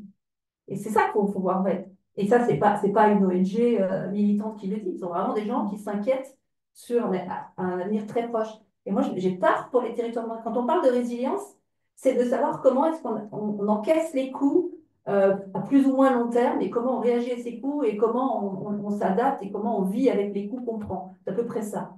Aujourd'hui, les territoires de montagne sont les plus loin en temps et en kilomètres des premiers ravitaillements, des premiers secours, des premiers centres-bourgs. Donc en fait, au moindre engrenage qui ne fonctionne plus, au moindre petit caillou dans l'engrenage, et bien là, on ne parle plus de résilience, on parle d'une hyper-vulnérabilité. Et moi, j'ai peur que, alors on dit, sans le ski, les territoires se dépeuplent, mais sans anticipation, sans prendre tous ces comptes-là, de toute façon, les territoires vont se dépeupler aussi. On est obligé de l'intégrer aujourd'hui. Et on parle de ski parce que c'est bien, mais avec tout ce que je vois d'informations ces temps, je me dis, punaise, en fait, on n'en est pas là. On doit parler habitabilité et jauge par territoire, et au moins tentons-le. On n'a même pas un territoire test qui pourrait mettre en place un espèce d'incubateur pour essayer de le travailler. Ça n'existe pas. David, vous avez parlé de rénovation thermique du bâti, vous avez parlé de décarbonation au niveau d'un opérateur, vous avez parlé de changement dans le modèle économique. On va en parler. C'est une bonne question. Est-ce qu'il y a d'autres choses sur lesquelles... En fait, je voulais rebondir sur ce point-là en disant on a eu la chance, entre guillemets, euh, avec le Covid, de voir ce que ça pouvait donner. C'est-à-dire, si je reprends les termes de l'excellent Jean-Marc Jancovici, en fait, pour tenir le cap dont on est en train de parler sur les effets du réchauffement climatique et le sujet des émissions de carbone, il faudrait réduire durablement de 5% les émissions mondiales annuelles tous les ans. C'est ce qui a été le cas l'année du Covid. Donc en fait, il faudrait un Covid par an. C'est ce qu'il dit, hein, c'est pas le contrôle, c'est Jean ici, pour essayer de donner une image dimensionnante. En fait, il faudrait un Covid ou une guerre pour réduire de 5% tous les ans. On a le résultat escompté pour pouvoir tenir l'objectif qui est nôtre sur en tout cas, le cantonnement et la réduction après des effets du réchauffement. Ouais, on a bloqué tout le système économique mondial pendant un an. Non, pas tout à fait. Est-ce que c'est ça qu'on veut pour résoudre le système? Enfin, je pense que ce n'est pas raisonnable. On voit bien d'ailleurs, parce qu'il a fallu faire appel à tout un tas de dispositifs contraignants, d'ailleurs dans lequel nous-mêmes, en tant qu'êtres humains, on n'arrivait plus à concilier le sujet de sécurité et de liberté. Et alors nous, en bon français, on voulait les deux. Et en plus, ça a mis à mal les budgets de l'État, puisqu'il a fallu injecter de l'argent qu'on n'avait sans doute pas d'ailleurs, quoi qu'il en coûte, dans le dispositif. Donc ça, il y a une chose qui est sûre aujourd'hui, c'est qu'on obtient le résultat, mais ça ne marche pas durablement. Donc, ce n'est pas une bonne réponse. Parce que c'est Moi, anticipé. je pense que pour anticiper, il faut démarrer un jour. Donc, l'idée, c'est de mettre en place des actions. Moi, je pense qu'une des solutions pour tendre vers ce sujet sans doute de médiation, parce que si c'est de partir de la bonne échelle de territoire. Et aujourd'hui, la définition des stations telles que on l'a évoqué tout à l'heure, l'autorité organisatrice d'un domaine skiable, par exemple, c'est la commune ou le groupement de communes, c'est un territoire bien défini. Évidemment, l'économie du ski et du reste, elle est attachée finalement à cette échelle de territoire. Si on veut résoudre l'équation économique sur un cercle un tout petit peu plus large, c'est quoi qui va venir challenger la commune dans son économie de territoire liée au ski, puis celle d'à côté, qui n'a pas de station de ski et qui n'a pas un peu d'économie ou un peu d'agriculture ou que sais-je. Donc, une des solutions, c'est d'envisager, comme l'indique en tout cas la loi NOTRe depuis qu'elle a été promulguée, c'est de définir une échelle de territoire un peu plus large, autour d'un massif, autour de, enfin, que sais-je, en tout cas avoir une vision d'altitude un peu plus large et réfléchir à ces sujets-là, économiques, écologiques, etc., sur cette échelle de territoire. Et puis petit à petit, par le jeu des cercles concentriques, avoir une vision un petit peu plus large, travailler les mobilités au sein, alors, indépendamment des compétences de ces territoires, les uns vis-à-vis des autres, réfléchir et trouver, et mettre en place des plans d'action. Là-dessus, c'est assez bête et méchant, c'est-à-dire une problématique, une réflexion, un partage d'idées, puis après, à la fin, il y a eu du débat, on était d'accord, pas d'accord, il y a un débat, on définit un plan d'action, on le signe ensemble et on le met en application. Et moi, je crois à ça, dans cette méthode des petits pas, pour opérer des transitions qui seront, et on revient à mon propos initial, c'est que si on veut passer de l'état A à l'état B, et nous-mêmes être vivants, vers un moment donné, il faut avoir une certaine échelle de temps. Alors, ce n'est pas non plus prendre tout le temps et rester dans le confort dans lequel on pourrait être aujourd'hui. C'est de se donner des moyens de changer sur certains sujets, de lâcher prise collectivement pour travailler d'autres. Mais inévitablement, c'est sur une échelle de temps qui n'est pas la quinzaine, le mois ou l'année. C'est des transformations qui s'opèrent sur des décennies, comme les stations dont on parle aujourd'hui se sont construites sur des décennies. Les stations dont on parle du plan neige, aujourd'hui, elles ont 50-60 ans. Oui. Sauf qu'en 77, quand il y a le discours de Valouise, Giscard d'Estaing met quand même un arrêt À l'époque, il y a entre 150 000 et 350 les sources sont différentes. Il y a entre 150 000 et 350 000 litres touristiques en 77. Giscard d'Estaing dit on arrête parce qu'on ne rend peut-être pas service au territoire de leur ramener autant de richesses. Et puis, il parle aussi d'un peu d'écosystème. En fait, on amène beaucoup de richesses dans ces territoires de montagne. Et si ça s'arrêtait, c'est peut-être pas génial. En 77, on a entre 150 000 et 350 000 touristiques. Aujourd'hui, on a 3 600 000 touristiques. Il y en a encore un certain nombre à construire, même si ça va s'arrêter peut-être un jour, parce que je connais des amis promoteurs. Pas très envie de ralentir, parce qu'en bas, il n'y a pas de foncier. Donc, en fait, en haut, il y a quelques fonciers. Bref, n'empêche qu'aujourd'hui, on est toujours en train de se dire, on va le faire, et on demande encore du temps. La problématique, on la connaît. Alors oui, travailler par bassin de vie. Alors aujourd'hui, ce qu'on appelle des SCOT, schémas de cohérence d'orientation territoriale, qui sont déjà des visions un peu plus larges de bassin de vie, mais qui sont finalement des frontières administratives sans trop de logique. Est-ce qu'aujourd'hui en montagne, effectivement, on ne devrait pas travailler par bassin versant? Parce qu'aujourd'hui, on a des vrais sujets d'eau en montagne. On n'en a pas beaucoup parlé là, mais c'est le sujet qui fait gronder aujourd'hui, c'est l'eau. Et on s'aperçoit aujourd'hui que travailler par bassin versant, c'est pas si idiot en fait. Parce que on entend souvent en montagne, c'est notre eau, on fait ce qu'on veut. Oui, mais en bas, on est en restriction d'eau et on a ce qui est sur l'eau potable. Techniquement, c'est ça, mais c'est pas tout à fait ça. Et en fait, ça commence à gronder fort. Donc oui, il va falloir trouver des logiques de discussion par bassin de vie, faire en sorte que les territoires de montagne ne se renferment pas sur eux. C'est quand même, politiquement, c'est en train d'arriver. Les gens en haut ont tellement peur de toutes ces régulations. Là, on est plutôt en train de parler de dérégulation. Hein. La loi ZAN va être détricotée, l'OFB, on n'en parle plus, alors c'est eux qui regardent l'eau en montagne. Mais parce que ça fait peur. Parce que, effectivement, pour garder ce modèle économique, peut-être que la régulation fait peur, mais il faut cette régulation quand on voit les constats du début sur les écosystèmes et la biodive. Donc, il n'y a rien de simple, mais travailler par bassin versant afin que les territoires d'en haut ne se renferment pas sur eux et n'aient pas peur de discuter avec les gens du bas qui subissent de plein fouet ce qui se passe en haut, ce serait super parce que ça non plus, ça n'existe pas. Et on se rend plutôt compte qu'en montagne, aujourd'hui, il y a un repli sur soi. Politiquement, on l'a vu, aux dernières européennes, les villages de montagne sont passés RN. Ça veut dire que les politiques régionales, qui sont plutôt assez bonnes en Rhône-Alpes pour les territoires de montagne, n'étaient jugées pas assez bonnes. Alors en fait, tout ça, mais c'est un sujet politique et il faudrait absolument que les politiques mettent tout le monde autour des tables. Sauf que là, la volonté est plutôt de diviser, parce qu'on parle de modèle économique.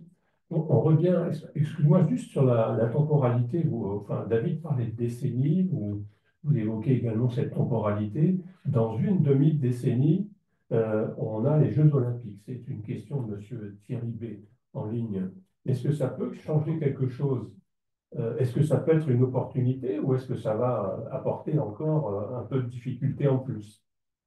Je crois qu'on a des points de vue qui divergent sur ce point.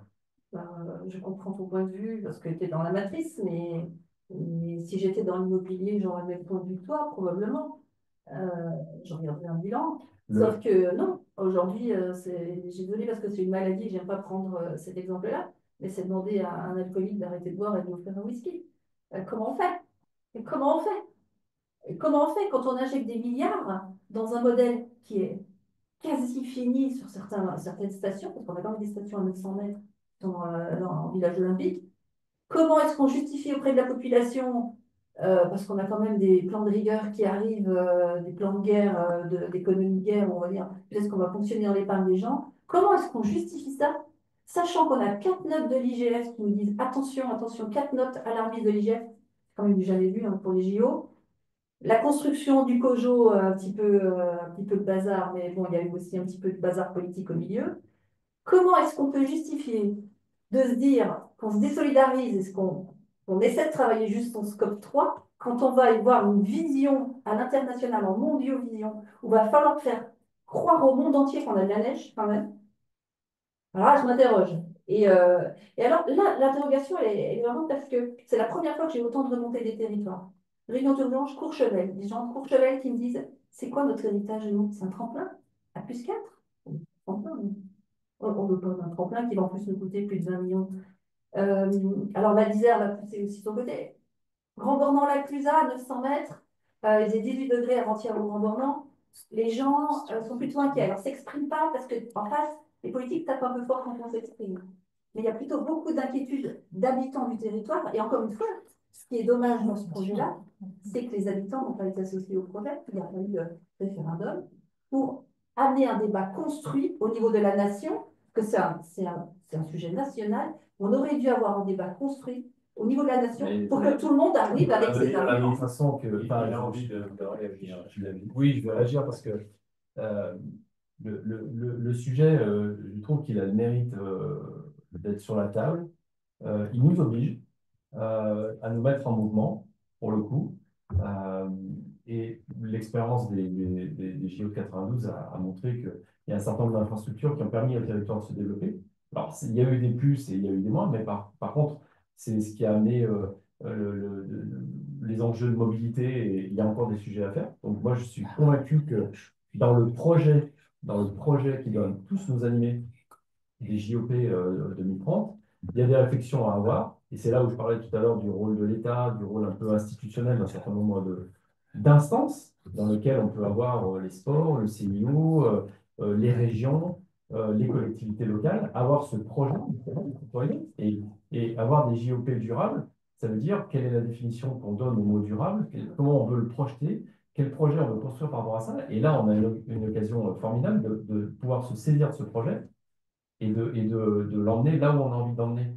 Donc oui, moi je le vois comme une opportunité, un moment un peu clé qui nous est offert de réfléchir à ce qui va nous emmener dans les prochaines décennies. Il y aura des renoncements à faire et il y aura des actions à mettre en place. Donc moi je pense que c'est une vraie opportunité de se poser les bonnes questions et de mettre en place des actions avec ceux qui habitent le territoire, dont nous faisons partie, et puis les différentes instances qui gouvernent ces territoires, qui vont elles aussi se mettre en mouvement autour des valeurs du sport, autour des valeurs de la montagne.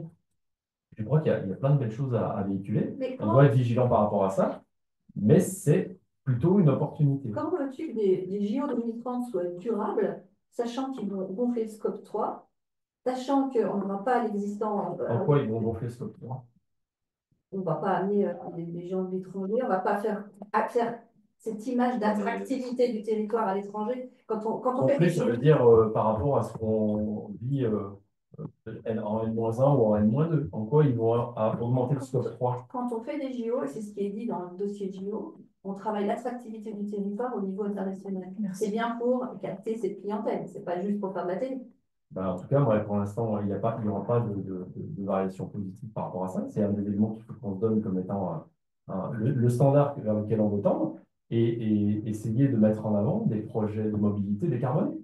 Le sujet du train doit être le sujet du train. Mais c'est pas forcément en 4 ans. C'est profiter de l'opportunité des JOP pour mettre sur les rails, excusez-moi du jeu de mots, des projets qui vont nourrir et irriguer ces territoires pour les décennies qui viennent. Donc, le sujet du train est un des sujets. La réhabilitation de l'immobilier touristique et des passeports thermiques, etc., en est un autre.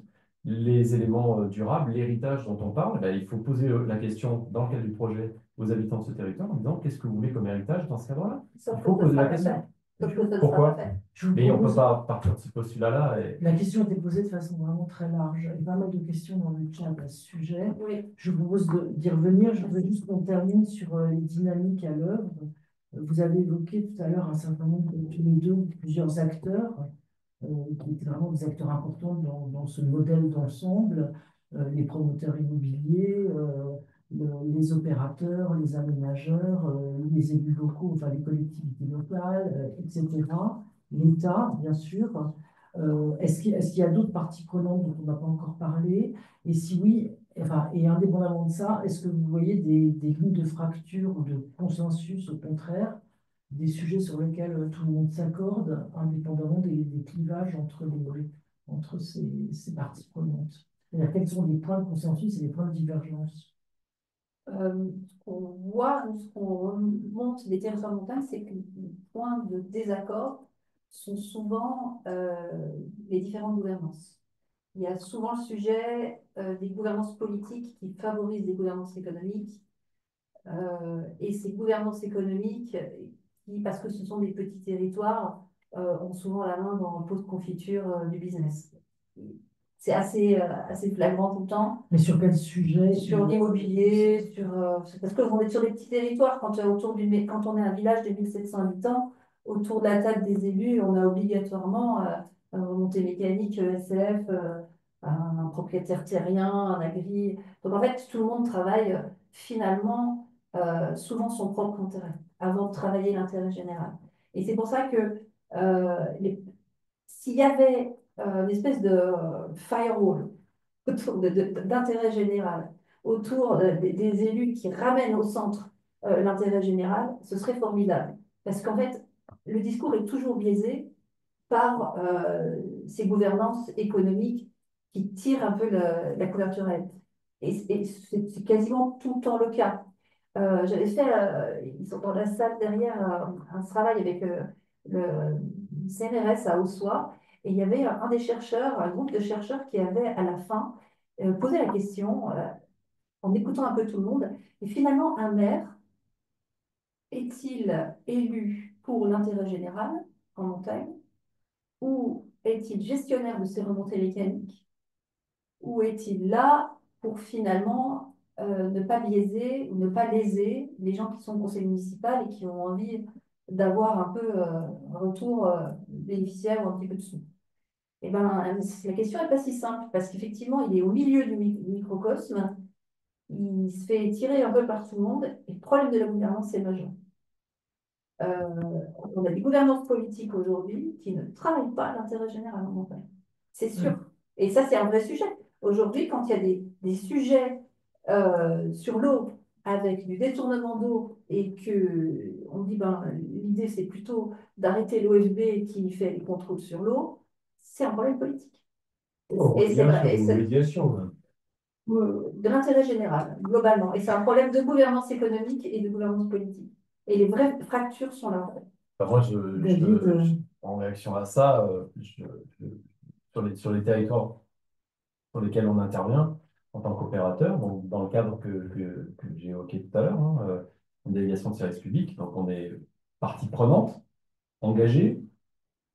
Est-ce que c'est un vilain mot que d'être partie prenante engagée? On essaie de faire avancer les projets avec des engagements que l'on pense vertueux pour la destination, pour les habitants de ce territoire, pour la biodiversité, l'eau, un des sujets qu'on a peut-être peu abordé, mais sur lequel on a pris beaucoup aussi d'engagement, on fait beaucoup d'études, pas encore assez. La notion des bassins versants est extrêmement importante. Mais moi, je ne travaille qu'avec des élus, maires, adjoints et toutes les équipes municipales qui sont engagés et qui travaillent dans le sens de l'intérêt général de leur commune. Euh, Ils ne sont pas parfaits, comme nous, ils sont engagés, ils sont passionnés. On commet des erreurs, ils en commettent parfois, mais je ne vois que des gens engagés. Et est-ce que on leur ferait leur reproche de ça, justement, d'être engagés pour leur territoire? Il faut juste à un moment donné se poser la question de savoir, c'est un peu les poupées russes, c'est-à-dire est-ce que l'engagement de ces élus et de cet écosystème pour ce territoire-là est, s'emboîte bien et cohérent avec la même vision quelque part sur le territoire qui jouxte cette commune ou cet autre territoire. C'est ça le sujet, c'est la mise en cohérence. Mais moi, je vois que des élus engagés. Après, je veux dire, des personnes qui passent un peu sur le bord de touche, ça existe pour tous les sujets. Il y a un cadre, il y a des lois, il faut les respecter, et ça, c'est tout à fait normal. Mais en tout cas, moi, le sujet, c'est, pour rejoindre la question, c'est avoir ce débat nourri des idées, des points de vue.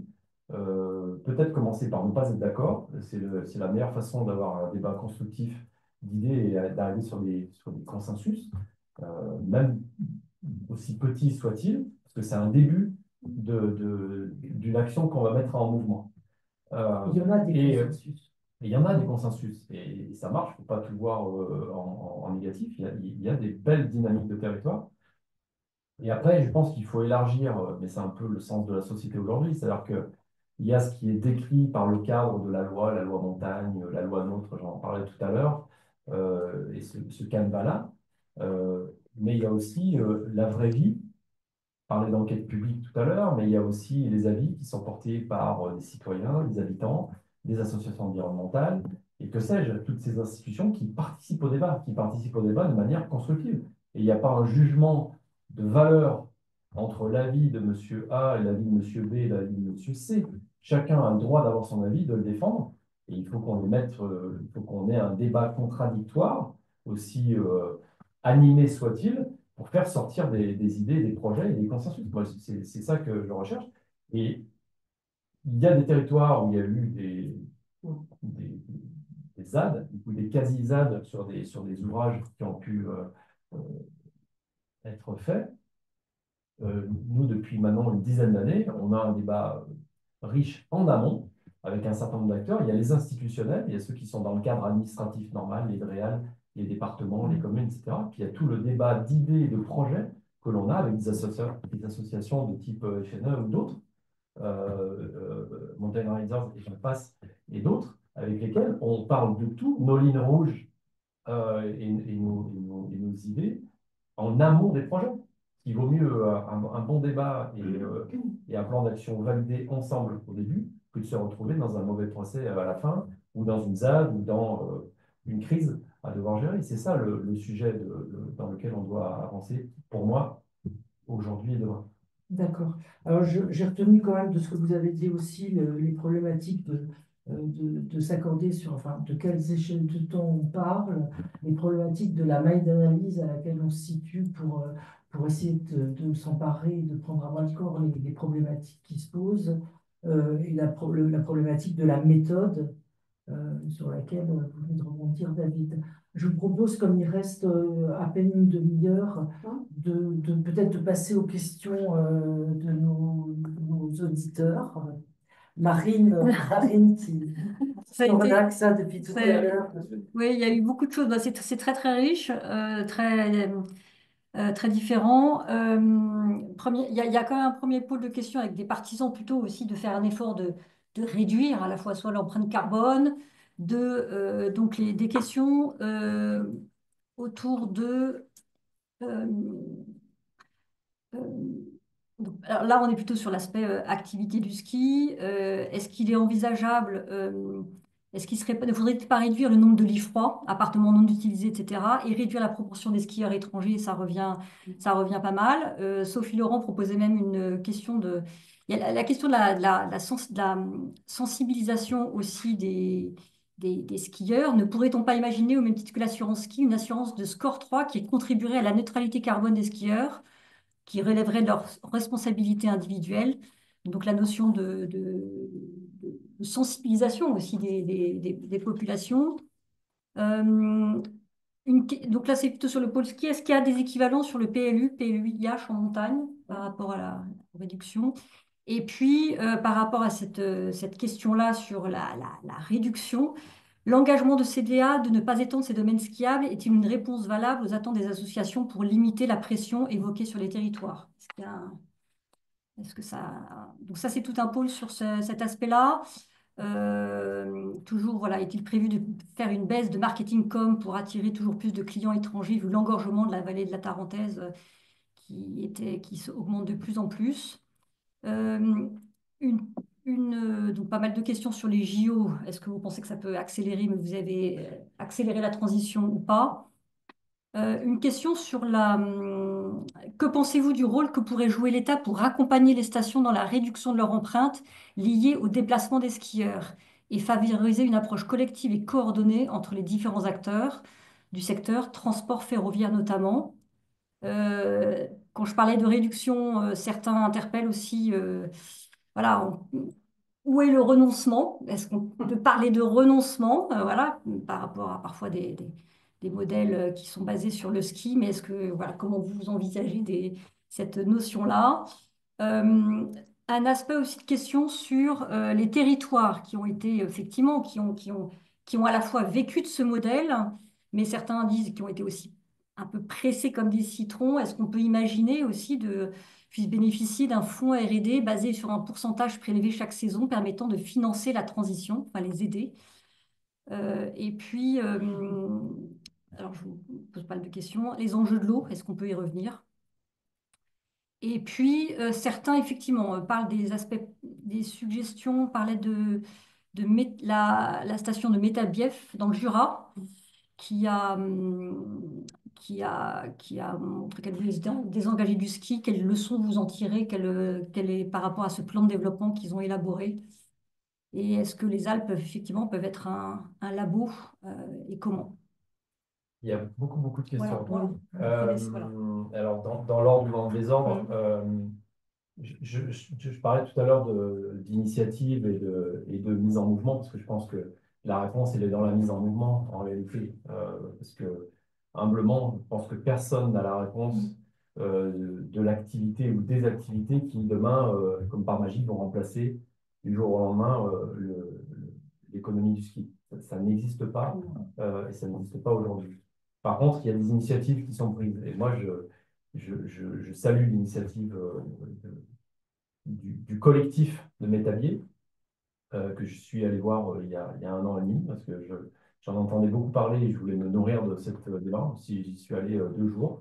J'ai rencontré mes collègues, hein, exploitants et les élus, Philippe Alpier, entre autres, qui a manœuvré aussi dans cet écosystème avec beaucoup de courage sur les prises de décision. Effectivement, ils ont regardé la pérennité de l'activité économique telle qu'elle était établie, avec le domaine skiable, la retenue collinaire, la neigeculture, l'outil tel qu'ils avaient, projeté avec ce qui n'était pas le film Snow à l'époque, mais il pouvait y ressembler. Et ils ont pris, parmi les différentes décisions qu'ils ont prises, ils en ont pris une qui est courageuse, qui était de dire on ne va plus consacrer de nouveaux investissements à des fins de ski, et on va utiliser et maintenir l'outil actuel jusqu'à ce que l'activité disparaisse, parce qu'effectivement, ils sont sur un territoire qui comprend. Je trouve que c'est un renoncement, c'est un engagement à la fois, et c'est un renoncement qui est vertueux, parce que ils décident de ne plus mettre de l'investissement à l'essence sur l'outil à des fins de ski, et de maintenir le système le plus longtemps possible, avec les compétences sur les hommes et les femmes qui sont dans ces territoires, et qui le mettent en mouvement, justement, et en essayant petit à petit d'aller vers cette pluralité d'offres. J'ai l'exemple aussi au pied de l'établi d'un magasin de sport qui, quelques années auparavant, faisait 80% de son chiffre d'affaires l'hiver en louant du matériel de ski, et 20% c'était le reste de l'été, de la rando, du VTT. Et l'an dernier, quand j'y suis allé, il avait déjà basculé, c'est-à-dire qu'il était au-delà de 50% du chiffre d'affaires réalisé avec du matériel non ski, et le reste c'était l'activité hivernale. Donc je trouve que c'est un bon exemple de benchmark, de mise en mouvement d'un collectif. Donc il y a eu du débat, et du débat et de la médiation. Et c'était pas simple. Moi, je les ai écoutés. Il a fallu beaucoup, beaucoup de courage à ces personnes-là pour avancer dans un territoire qui challengeait. Parce qu'évidemment, entre ceux qui veulent garder l'ancien, ne pas. Enfin voilà, il y a cette idée du changement, et l'être humain, il n'aime pas le changement, clairement. Il y avait un sujet de finance. Voilà, Sujet de exactement. financement. Mais en tout cas, le département a accompagné cette démarche. Sur les sujets des lits de manière générale et des lits froids, on a une problématique, entre autres en France, c'est que dans toutes les stations dont on peut parler, à plus ou moins, là, il y a une proportion de lits banalisés, ou froids ou tièdes. Enfin, quand on dit froid ou tiède, c'est en rapport à leur taux d'occupation. Les lits froids, c'est plutôt moins de 20 ou 30% d'occupation sur une saison, parce que ce sont des lits propriétaires de résidences secondaires, et dont les propriétaires, quel que soit leur âge, bah, l'utilisent 1 à 2 semaines l'hiver, peut-être l'été, et le reste du temps, ce sont des volets clos, pour les clos, lits froids, qui ne sont pas utilisés. Donc une des questions, ça serait de dire comment on peut optimiser, là encore, j'aime pas trop ce terme, mais mieux occuper ces lits de manière pour des lits touristiques, pour des saisonniers, je l'ai dit tout à l'heure, pour des habitants à l'année. Euh, mais le problème, c'est qu'on a affaire à un sujet qui est la propriété. La propriété en France, qui est un sujet. Voilà, donc soit on a une nouvelle loi qui permet d'intervenir sur la propriété individuelle. Je parlais tout à l'heure d'une loi qui permettrait de la préemption foncière pour des élus sur un quartier à réhabiliter. On a déjà eu avec la rue ou des choses comme ça, mais sur des sujets touristiques, ça n'existe pas. Et quand vous avez l'immobilier qui est à 15 ou 20 000 euros le mètre carré, vous n'avez plus aucune capacité financière pour une commune de préempter sur tout un quartier. Ça n'existe pas. Il faudrait des milliards d'euros des centaines de millions d'euros dont on ne dispose pas. Donc, voilà, l'intervention sur le sujet des lits froids, il est très compliqué. Il y a eu des initiatives qui avaient été menées il y a quelques années, qui étaient les ORI, les opérations de rénovation de l'immobilier de loisirs. Certains l'ont décrié en disant ça ne marche pas, etc. Si, ça marche, mais c'est avec une grande inertie et ça permet de rénover peu de lits parce que ça demande beaucoup de conviction des propriétaires, il y a une histoire de budget, il y a une histoire d'attachement aux biens, etc., etc. C'est très compliqué, mais les opérations d'ORI ont marché. Sauf qu'elles ont permis de rénover quelques pourcents de ces lits et pas toute la panoplie. Donc, c'est un des outils, la palette, mais ce n'est pas celui qui fait tout. On pourrait imaginer des mesures fiscales qui incitent, plutôt incitatives à la rénovation énergétique. Du coup, on parlerait des lits froids par la rénovation énergétique, mais tant qu'on construit des lits neufs à vendre, on ne peut pas faire les deux. Les promoteurs ont plutôt envie de construire des lits neufs que de faire de la réno, pas le même bilan. Le problème, c'est l'immobilier neuf. Il faut, si on faisait un test sur un territoire de ne plus construire de logements neufs, on assainit un conseil municipal autour de la table des élus, on ne parle plus qu'intérêt général, et peut-être qu'on arrive à parler rénovation énergétique vraiment, puisqu'on n'a plus de neuf à vendre. Mais Peut-être. les lits neufs, c'est pas, encore une fois, ce n'est pas un vilain mot. C'est-à-dire qu'on peut très bien avoir du logement qui est vétuste, qui est une passoire thermique, sur lequel on ne peut plus intervenir parce que les modules en termes de mètres carrés et l'isolation, etc., parce qu'il y a de l'amiante, on ne peut plus intervenir. À ce moment-là, il vaut mieux prendre la main sur ce bâti, le raser et reconstruire un projet neuf qui répond au PLU local ou au SCOT. C'est juste que le neuf, on va chercher ta clientèle lointaine carbonée vu les prix pratiqués. Pas forcément. Bon, Pas forcément. à 20 000 € du mètre carré, pas mal quand même. Quand même des dispositifs qui permettent aux élus de maîtriser cet immobilier. C'est pas la panacée encore, mais il y a quand même des dispositifs. Pas trop. On sait aujourd'hui que de construire un hôtel qui serait du lit chaud, puisque un hôtel, on arrive à maîtriser plus le rendement, le remplissage. On voit très bien qu'au bout de 8-9 ans, on peut les démanteler en appart, parce que les promoteurs ont besoin de faire aussi faire des publics immobilières. Il y a tout un tas de manips immobilières qui sont taliées du promoteur pour arriver finalement à faire du lit froid. Quand on vend aujourd'hui de la réserve du tourisme à un maire en vendant du lit chaud, c'est du lit chaud à 10 ans. Est-ce qu'à 10 ans, on peut dire que c'est long ou court, 10 ans en montagne? Quand on coupe du béton, c'est dans 300 ans. Alors la manip à 10 ans, elle est en lit chaud, mais l'élu peut-être croit bien faire. Mais finalement, à 10 ans, c'est du lit froid. Donc, en fait, on a toujours une espèce de manip. Et puis, si ce n'est pas de la résidence de tourisme, les promoteurs ont mis en, avec des avocats, on peut faire des mandats de gestion, où on s'auto-loue soi-même son appart. Il y a tellement de manips fiscales qui permettent de faire croire que c'est du lit chaud, que c'est du lit froid, alors qu'on a des vrais lits froids à travailler. Moi, je pense que si on travaille les vrais lits froids, c'est peut-être par la rénovation énergétique, par l'incitation fiscale. Là, il y a l'État. Il faut légiférer, c'est pas facile. Est-ce que ça remettrait les lits froids sur le marché? Même pas sûr. Parce que... Alors, il y a des questions sur les... Après, le train, je vais revenir sur le train. Oui, la seule manière de décarboner la mobilité, c'est le train, on le sait. On n'aura pas d'avion propre, on n'aura pas d'alternative propre aux thermiques de notre vivant, malheureusement. Sauf que, comment on remplit par le train, avec le train, 3 600 000 lits touristiques? Même si on arrive à avoir, allez, la maîtrise foncière, dans un monde utopique, on arrive à avoir très vite de la maîtrise foncière pour construire des centaines de kilomètres de rails. Et là, c'est Arthur Keller qui l'explique très bien dans son côté systémique. De toute façon, on n'a pas les matériaux aujourd'hui pour construire les motrices.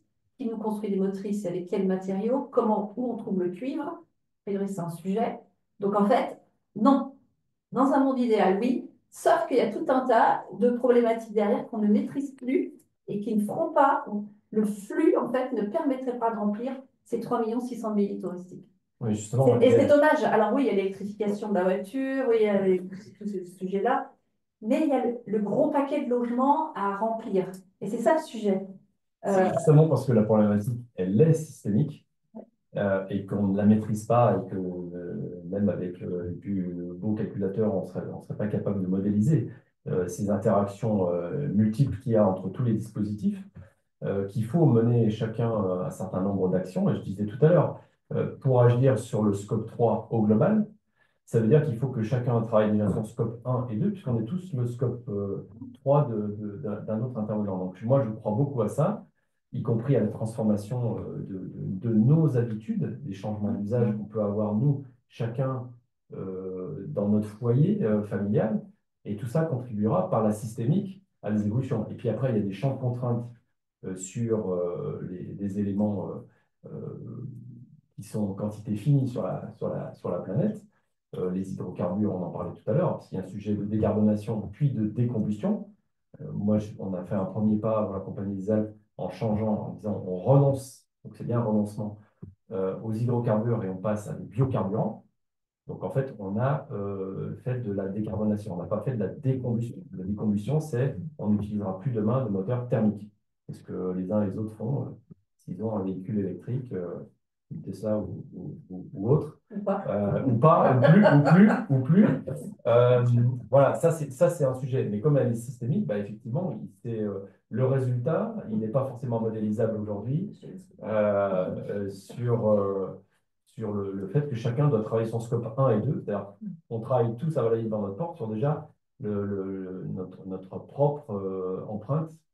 De cette façon-là, on travaillera le reste. Et on va dire, que sera le sujet dans 15 ou 20 ans, parce que les importations, par exemple, d'hydrocarbures auront des limites. En Europe, par exemple, qui importe plus de 95% de ces produits-là, ça aussi, ça aura un impact et ça viendra favoriser, par exemple, le train ou d'autres modèles de déplacement. Mais on verra bien à ce moment-là. Il y avait une question. Merci d'avoir parlé de la capacité de charge des territoires de montagne. Comment concevez-vous la compensation de la diminution de la rente du ski des territoires dont la démographie a pu se développer très fortement grâce à celle-ci? Peut-être un propos sur les territoires ou comment, Alors, la première question, c'est comment on compense la perte. comment concevez-vous la compensation de la diminution de la rente de ski dans des territoires dont la démographie s'est développée grâce à elle? En fait, ouais, ce que tu disais tout à l'heure, de toute façon, on n'a pas de modèle de remplacement ski. Il n'y aura pas, et je crois qu'il n'y aura jamais. On peut mettre tous les VTT qu'on veut sur les pistes, et est-ce que c'est souhaitable? Mais allez, il n'y a pas de problème de biosystème, d'écosystème et de biodiversité. On remplit les pistes de VTT. Je ne suis pas sûre que ce soit un modèle. Parce que déjà, combien est-ce qu'on fait payer un VTT? Il y a des GES qui sont très au fait sur ces questions-là, mais ils ont une clientèle aussi internationale qui vient d'Angleterre beaucoup, qui mute aussi l'été, qui s'aperçoivent qu'effectivement il y a une autre clientèle, mais d'un point de vue bilan, c'est pas génial, génial. Alors, l'autre fois, j'ai vu qu'un de nos responsables politiques était allé voir le modèle des parcs aux États-Unis. Est-ce que c'est un modèle? Je m'interroge. Est-ce qu'on doit mettre la montagne sous cloche? Alors, elle est déjà privatisée, la montagne. Donc, souvent, on entend la montagne appartient à qui? Bah, normalement, elle appartient à personne. Sauf qu'il y a des exploitants qui ont des délégations de services publics. Il y a des agriculteurs qui ont beaucoup de pâturage. Il y a des hôteliers qui ont du champ. Mais est-ce que de faire payer un droit d'entrée dans une porte en bas, on rentre dans le parc des autochtones de Tarentaise, où il y a une partie qui est reversée, comme les parcs américains. Est-ce que c'est un modèle? Je ne sais pas.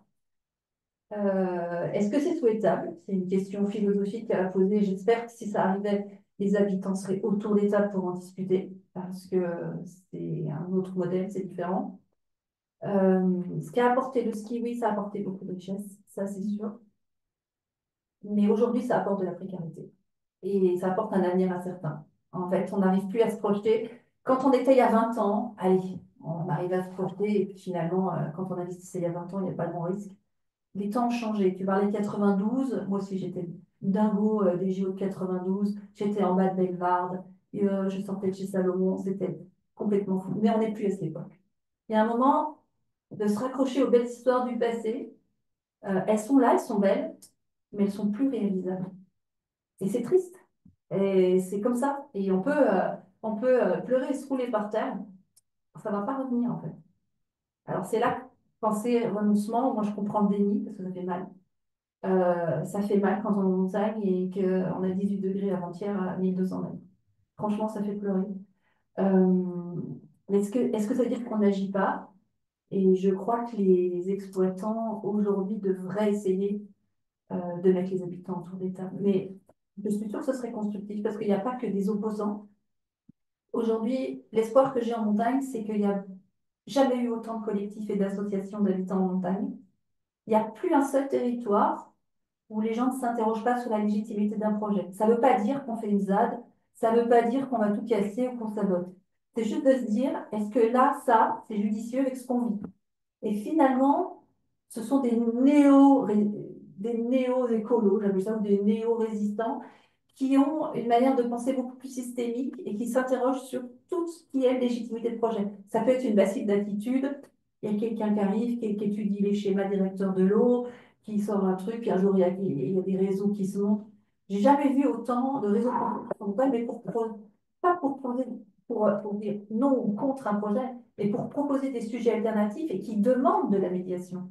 Mais ces discussions, Et c'est ça, c'est existent. chouette parce que, alors ça existe, mais Il y a nombre de territoires dans les Alpes et ailleurs qui invitent chaque citoyen de ce territoire à partager un débat public, à co-construire d'ailleurs une feuille de route politique d'une équipe qui a envie de s'engager dans la vie municipale. Je prends l'exemple de Bourg-Saint-Maurice, que tu connais très bien, où il y a eu un projet de territoire qui a été bâti de cette façon, avec de l'apport justement de, une belle remarque sur les arts, de l'équipe qui est en place et des projets qui sont menés avec beaucoup d'échanges, de participation, d'expérimentation. C'est un exemple d'un territoire parce que c'est une qui volonté agit. de l'équilibre. Et justement, c'est des initiatives qui sont positives et qu'on peut donner en exemple. Oui. Pour moi, une des erreurs, ça serait d'imaginer demain avec les recettes du passé. Et qu'on a, c'est comme ça, artificialisé la montagne en partie parce qu'on y a créé des stations, on a équipé on a des mécaniques et autres, mais on a inscrit de la vie, et de la vie tout court, de la vie économique dans cette montagne. C'était la volonté du plan neige de l'époque. Donc on a l'héritage, et l'erreur serait que demain, on continue à envisager de la diversification ou de l'adaptation avec des réflexes d'aménagement autour d'infrastructures qui seraient l'équivalent de ce qu'on a fait pour la neige et le ski il y a de ça quelques années. Et là, ça serait une erreur. L'erreur de on va mettre des tyroliennes de partout, on va faire des VTT de partout, on va mettre des bûches sur rail de partout. Peut-être qu'il en faut. Là-dessus. Mais ça ne suffit pas à contrebalancer le modèle économique, puisque c'était une des questions qui était posée. Mais pour autant, ça ne veut pas dire qu'il n'y a pas de solution. Moi, je crois qu'il y a des solutions.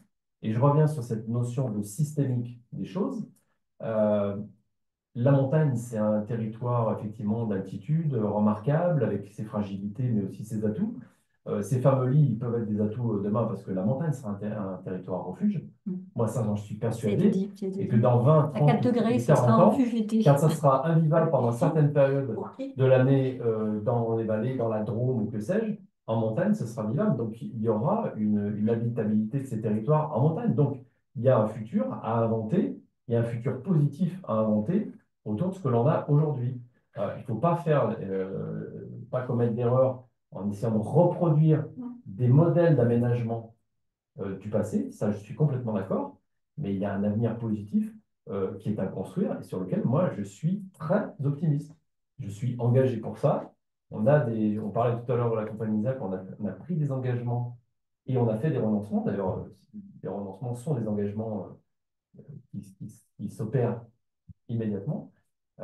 Mais on est résolument ancré dans ces territoires et on a envie de faire bouger les choses dans le bon sens. Et moi, je suis très optimiste pour ça. J'ai une question, David. Tu as évoqué ton déplacement dans le Jura. Est-ce que votre compagnie des Alpes, votre entreprise, a des contacts justement, puisque Valérie parlait de l'avis des, des habitants du territoire. Est-ce que vous avez ces contacts? Est-ce que vous avez des groupes de travail pour avoir une vision habitant ou résident, ce n'est pas un statut en soi. On n'est pas habitant ou résident et point barre.